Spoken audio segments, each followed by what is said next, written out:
Students, welcome to Mallika's literature classes. Hope so कि आप लोगों ने लास्ट वीडियो जो अपडेट किया आपने पढ़ लिया होगा और अच्छे से समझ लिया होगा। So without wasting any time let's continue with this session, the question answer session. The first question is the article has been titled silk road. Reason बताना है। The title of the article has been named on the historical silk road, और आप कह सकते हो root.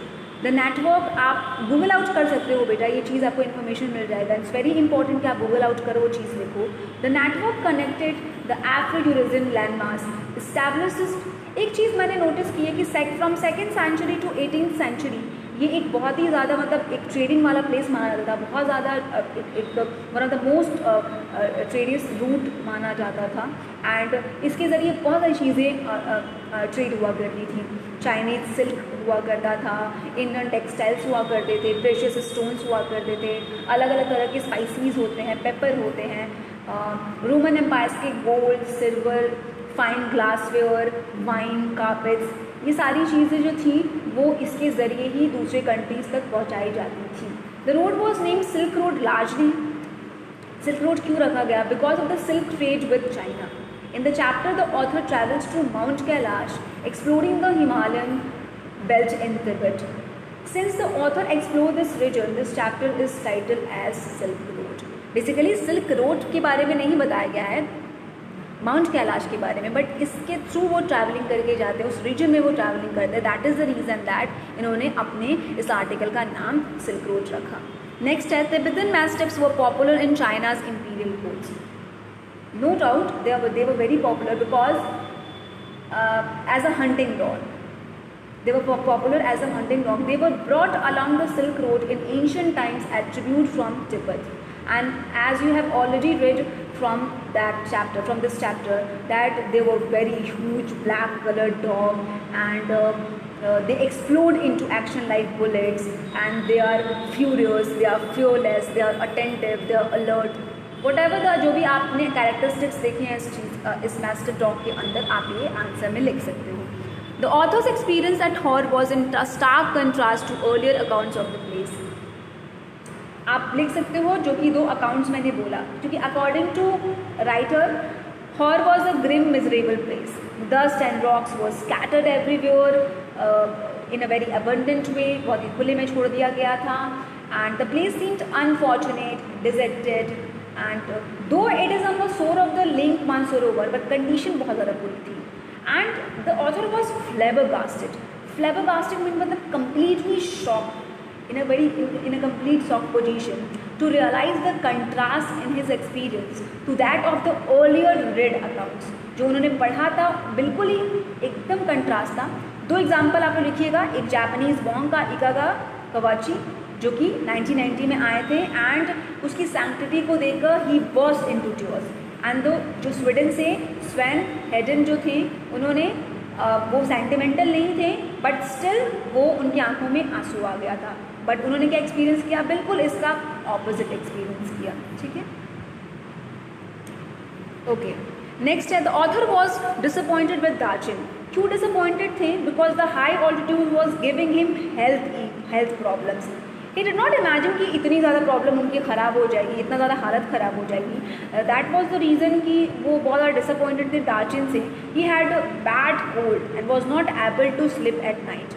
Since he was one of the earlier arrivals there were not any pilgrims coming to the place. एक और reason था कि एक तो वो सबसे पहले आ गए थे तो कोई पिलग्रिम्स नहीं था, एंड वहाँ के लोग जो थे वो उनको इंग्लिश नहीं आती थी, एंड बहुत सारे मतलब जैसे होते हैं गंदगी, बहुत सारी हीप्स ऑफ रबल्स एंड फ्यूज, बहुत सारी गंदगी थी, एंड ग्रिम पोजिशन थी। Next, the author thought that his positive thinking strategy worked well after all. कभी उन्होंने फील किया था, द ऑथर वॉज पहले तो डिसअपॉइंटेड थे दार्जिन से बिकॉज उनको हेल्थ की इशूज़ थी, लेकिन और साथ में सेटन भी लेफ्ट हो गए थे, चले गए थे लहासा की तरफ। He was feeling very lonely with no pilgrims around. But when he met Noor, a Tibetan who too wanted to visit Kailash, they would be a good team as both of them were academicians who had escaped from library. The author started thinking positively, and it gave him some kind of delight that कि अरे यार कुछ अच्छा होने वाला है। तो तब पॉजिटिविटी आई, तब पॉजिटिविटी उन्होंने गेन की जब नूरबू ही एंट्री की थी। नेक्स्ट है the purpose of author's journey to Mount Kailash. Purpose क्या था? Nick Middleton is an Oxford professor as well as adventurer. अपने आंसर में ज़रूर लिखिएगा he follows the most difficult travels या टेरेन आप कह सकते हो, मतलब पेनफुल एफर्ट्स लगाकर वो सिल्क रोड के थ्रू गए एंड माउंट कैलाश तक पहुँचे।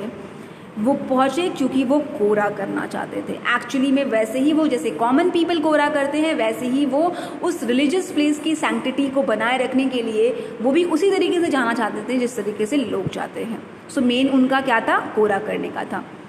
The author's physical condition in Darchen. लिख दीजिएगा आप लोग किस तरीके से वो फिजिकली अनस्टेबल थे, सो नहीं पा रहे थे, उनकी नाक ब्लॉक हो गई थी, वो डर रहे थे, अफ्रेड थे कि whether he will be able to make out और नॉट, क्या वो जिंदा रह पाएंगे कि नहीं रह पाएंगे। एंड देन वो डॉक्टर के पास दिखाने के लिए गए हैं and he came to know that कि द प्रॉब्लम इज ऑल्टीट्यूड। हाँ, चूँकि उनको हाइट से प्रॉब्लम है, दैट वॉज द रीज़न वो हेल्थ इश्यूज फेस कर रहे हैं।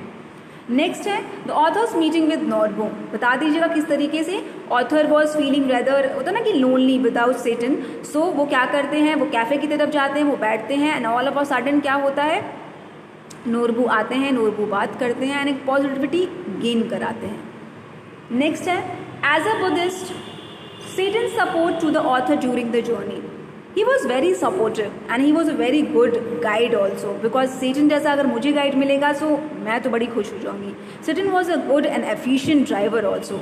ही drove the car very carefully. During the journey he spoke to the author giving information about the places they were visiting. That's also the plus point. And he was very caring. At Darjeeling, when he found that the author was not well, he took him to the hospital, medical college, so that कि वो ठीक हो पाए। As a Buddhist, he told me he knew that it did not really matter if I passed away, but he thought it would be bad for business. I have already told you, beta, in your chapter, in your last video, that Seton was a good Buddhist and believed that कि जो मतलब it's not a big deal कि कोई किसी की life and हो जाए mount Kailash के पास, because mount Kailash being a holy place it would be better for him as it take him to the directly to heaven. Then if the author would die there, it would be bad for his. But on the other hand, अगर author अगर चले जाते, मर जाते, so उनके business के लिए ख़राब होता, because उनकी योग्यता पे, उनकी credibility पे शक करने लगते लोग। That was the reason वो डार्जिन को लेकर जाते हैं, वो केयर शो करते हैं। Otherwise लोग मरते हैं, आते हैं, जाते हैं, it's not a big deal for a guide or a driver. Okay. अब ये जो बेटा क्वेश्चंस हैं वो खुद से करने हैं एंड प्लीज़ कमेंट करिएगा in my comment section. I will read it and बताऊंगी आपने क्या लिखा है। थोड़ा सा एक हिंट दे देती हूँ। द सेंसिटिव बिहेवियर ऑफ हिल फोक। जब आप हिली एरियाज में जाते हो तो किस तरीके के लोग होते हैं एंड किस तरीके के उनके बिहेवियर होते हैं, क्या वो सेंसिटिव होते हैं, इनोसेंट होते हैं, किस तरीके का बिहेवियर होता है उनका, आप लिखिएगा। The reason why people willingly undergo the travels of difficult journeys. Travels मतलब बेटा पेनफुल एफर्ट उठाना। सो क्यों, रीज़न क्या है कि लोग जब अमरनाथ की यात्रा पे जाते हैं या हज करने जाते हैं या जो भी पिलग्रिमेज पे जाते हैं वो क्यों इतने ज़्यादा एफर्ट्स उठाते हैं? ऐसा नहीं है कि दूसरा रास्ता नहीं है, ईजी भी रास्ता होता है। बाय ट्रैवलिंग बाय फ्लाइट से आप जा सकते हैं एंड जिस भी तरीके से, लेकिन ईजी को छोड़ के it's not about the money. There are lots of people who belong from a well off family, वो भी इस तरीके के एक्ट को करते हैं और बहुत मशक्क़त से अपने पिलग्रिमेज को कंप्लीट करते हैं। ठीक है, सो क्यों, रीज़न क्या है इस चीज़ का? And the last one is the accounts of exotic place in legends and the reality. मतलब जिस तरीके से हम पढ़ते हैं ना लोगों के बारे में, वाओ ताजमहल तो इतना खूबसूरत है, अरे वाओ ये तो इतना खूबसूरत है।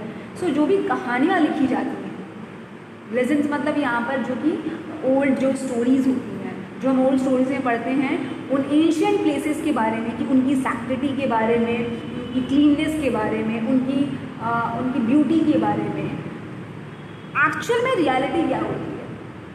आप अपने एग्जाम्पल, अपना रेफरेंस दे सकते हो स्टोरी का, किस तरीके से हॉरर के बारे में 2 अकाउंट्स राइटर ने पढ़े होते हैं, बिल्कुल एग्जैक्टली ऑपोजिट वो उन्होंने फील किया होता है।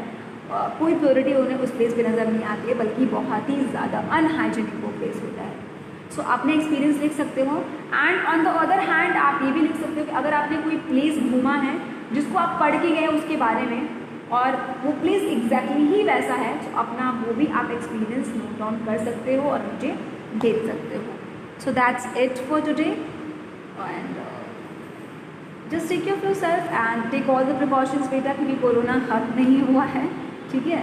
आप मास्क लगाओ, सैनिटाइजर अपने पास रखो, प्रॉपर प्रिकॉशंस लो, because if you would get infected it's not a big deal because you are young, but what about your parents, what about your area जहाँ पर ऐसे लोग भी होते हैं जो बीमार हैं, जो it's not a big deal. Corona जैसे होता है ना कि बहुत सारी बीमारियाँ हैं जिनका कोई इलाज नहीं हुआ, इलाज कुछ टाइम पे नहीं होता, ट्रीटमेंट नहीं होती है, बट आफ्टर समटाइम्स हो जाता है।